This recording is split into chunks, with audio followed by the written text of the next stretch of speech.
Hi friends, welcome back to my channel.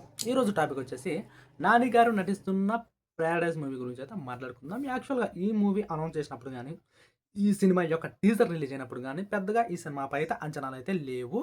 Especially ఈ cinema వచ్చేసి 'రామ్ చరణ్' గారి 'పెద్ది' సినిమాకు పోటీగా రిలీజ్ అవుతుంది అనగానే చాలామందొచ్చేసి 'రామ్ చరణ్' గారి యొక్క మార్కెట్ ఏంటి, 'నాని' గారి యొక్క మార్కెట్ ఏంటి, ఆ సినిమాకి ఈ సినిమా పోటీ ఇవ్వగలదైతే ఆలోచన అయితే చేశారు. అలాగే 'పెద్ది' సినిమా నుంచి ఎప్పుడైతే 'చికిరి పాట' రిలీజ్ అయ్యి సెన్సేషనల్ క్రియేట్ చేసి రీల్స్ మీద రీల్స్ ఇస్తూ 150 మిలియన్స్ ఎప్పుడైతే తీసుకొనొచ్చిందో 'పెద్ది' సినిమాపై వచ్చేసి భారీ అంటే భారీ అంచనాలైతే పెరిగిపోయాయి. సో, ఖచ్చితంగా 'నాని' గారు వచ్చేసి ఈ మూవీకి పోటీ ఇవ్వలేరు. ఈ మూవీ వచ్చేసి ఖచ్చితంగా 'ప్యారడైస్' మూవీ పోస్ట్‌పోన్ అవుతుంది. అలాగే ఈ మూవీ కంటే ఒక 10 రోజుల ముందు పాన్ ఇండియా లెవెల్‌లో భారీ అంచనాల నడుమ యష్ గారు నటిస్తున్న 'టాక్సిక్' మూవీ రాబోతుంది. అదే టైంలో 'డెకాయిట్' మూవీ కూడా రాబోతుంది. ఇక 'ధురంధర్ 2' మూవీ కూడా ఆ టైంలో ఉంది కాబట్టి ఖచ్చితంగా ఈ సినిమా వచ్చేసి పోస్ట్‌పోన్ అవుతుందనైతే అనుకున్నారు. కానీ 'నాని' గారు వచ్చేసి ఏ విధంగా ఈ సినిమా యొక్క అంచనాలు పెంచేసారనేది చాలా అంటే చాలా ప్రయత్నాలు చేశారు. ఒకవేళ నా యొక్క స్టోరీ సెలక్షన్ వలన గాని, నా ఇమేజ్ వలన గాని 'పెద్ది' సినిమాకు పోటీ అయితే మనం ఇవ్వలేం. సో, దీన్ని అంచనాలు పెంచడానికి మోహన్ బాబు గారిని విలన్‌గా చేస్తూ కాస్త కొత్తగా ట్రై ఆయన లుక్ కూడా రిలీజ్ చేయడం అయితే జరిగింది. బట్ అప్పుడు కూడా ఎవడైతే దీన్ని దేకలేదు. ఎవడు పట్టించుకోలేదు. తర్వాత సంపూర్ణేష్ బాబు గారితో బిర్యానీ అనే క్యారెక్టర్ వెరైటీ క్యారెక్టర్ చేస్తున్నామనైతే ఒక లుక్ అయితే రిలీజ్ చేశారు. బట్ ఆ లుక్‌ని చాలామందయితే చూశారు. బట్ మెచ్చుకున్నారు. సంపూర్ణేష్ బాబుని ఈ విధంగా కూడా ట్రై చేస్తున్నారు. సో, బాగుందనుకున్నారు. కానీ మరీ విపరీతంగా అంచనాలైతే పెంచలేకపోయారు. మరి అలాగే జాహ్నవి కపూర్ గారిని తీసుకొచ్చి సినిమాలో హీరోయిన్‌గా యాక్టింగ్ చేస్తే పాన్ ఇండియా లెవెల్‌లో క్రేజ్ వస్తుంది కదా! అనేదని ట్రై చేశారు. బట్ జాహ్నవి కపూర్ కూడా ఈ సినిమాను రిజెక్ట్ చేయడం అయితే జరిగింది.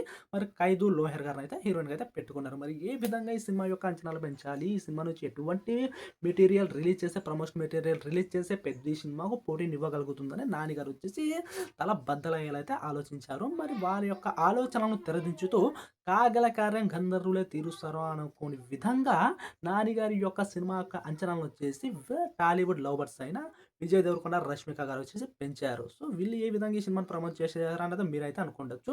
బట్ ఒక 3 రోజుల క్రితం వచ్చేసి విజయ్ దేవరకొండ గారు నటించిన 'రౌడీ జనార్దన్' యొక్క మూవీ యొక్క ఫస్ట్ గ్లింప్స్ టీజర్ అయితే రిలీజ్ అయింది. బట్ ఆ టీజర్ రిలీజ్ అయిన తర్వాత అందరూ విజయ్ దేవరకొండ గారి గురించి గాని, ఆ మూవీ గురించి గాని మాట్లాడాలి కదా! లేదు.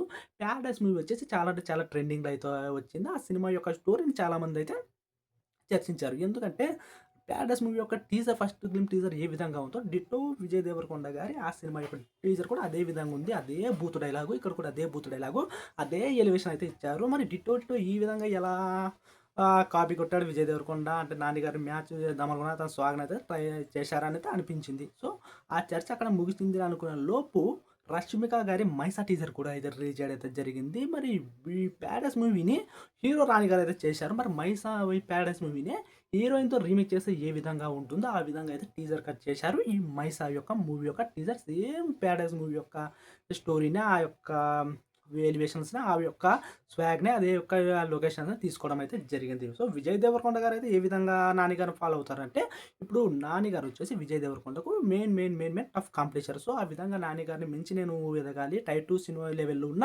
హీరోల్లో విజయ్ దేవరకొండ గారు అంటే యాక్టింగ్ పరంగా గాని, మార్కెట్ పరంగా కానీ, ఇమేజ్ పరంగా గాని 'నాని' గారే ముందున్నారు. ఒకవేళ 'నాని' గారిని విజయ్ దేవరకొండ గారు బీట్ చేయగలిగితే ఖచ్చితంగా తర్వాత టైర్ 1 హీరోకు విజయ్ దేవరకొండ గారిని కన్సిడర్ చేసే అవకాశం ఉందని ఆయన వచ్చేసి 'నాని' గారి యొక్క స్వాగ్‌ను మ్యాచ్ చేద్దాం అనుకునే విధంగా అయితే ఆయన ట్రై చేశారులే ఈ టీజర్‌లో అనుకుండొచ్చు. మరి 'రష్మిక' గారికి ఏమైంది? ఎందుకు ఆయన 'ప్యారడైస్' మూవీ యొక్క టీజర్‌ని కాపీ చేశారంటే, విజయ్ దేవరకొండ గారితో సావాసం చేసి అంటే ఆయనతో ఎక్కువ సినిమాలు చేసి ఆయన అలవాటు ఈమెకు పడిందనే అదే చాలామందైతే అనుకుంటున్నారు. సో, ఈ విధంగా విజయ్ దేవరకొండ గారు, 'రష్మిక' గారు వాళ్ళ సినిమా టీజర్‌లు ప్రమోషన్ చేయబోయి అనుకోని విధంగా 'నాని' గారి 'ప్యారడైస్' మూవీ యొక్క అంచనాలనైతే పెంచేశారైతే నాకైతే అనిపిస్తుంది. సో, మీరేమనుకుంటున్నారు? నిజంగా 'ప్యారడైస్' మూవీ వచ్చేసి 'రామ్ చరణ్' గారి 'పెద్ది' మూవీకి వచ్చేసి పోటీనివ్వగలుగుతుందా? లేదా? ప్లీజ్ కామెంట్ చేయండి.